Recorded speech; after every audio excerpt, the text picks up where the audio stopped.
So we had just put our names down for the cab, really, and we were standing around, and all of a sudden, I heard this really loud noise, and I'm really not sure what it was, and I just fell to the ground. And I wasn't sure why I'd fallen. I just thought I tripped over something, and immediately I couldn't feel my legs at all. Did you cry out to Ellison? And I looked up at Ellison, and I kind of held on my hand to her, and I said, "Will you help me up?" And I tried to move my legs, and I couldn't. And I just said, "Ellison, I can't move my legs."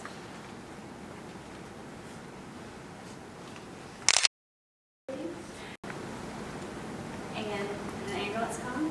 Yes, ma'am. And were there other people surrounding you as well? Yes, ma'am. It was a pretty populated area, so there were a lot of people who gathered around just to, obviously there was a large noise and people wanted to see what happened. And there were some people that were trying to help me out, which I'm incredibly appreciative of.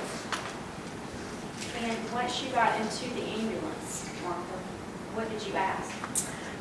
I asked what had happened to me. When I was still by the fountain, I was asking, what happened, what had happened, and no one was answering me because I don't think anyone had, at that point, knew what had happened. It was very chaotic and it was hard to tell. And finally, when I got to the ambulance, I just kind of screamed out what happened to me, and the paramedic told me I'd been shot. And do you remember what happened next, Martha? At that point, once that happened, I just remember my breathing started to get really, I really just couldn't breathe, and I blacked out after that. I can't remember anything after that.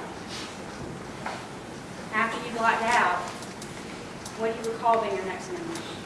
I just vaguely remember being in the ICU in Columbia here. It's very, very blurry memories in and out of the hospital. I know I was in the ICU for about a week. I couldn't sleep at all. I was in terrible pain. I was having nightmares. It was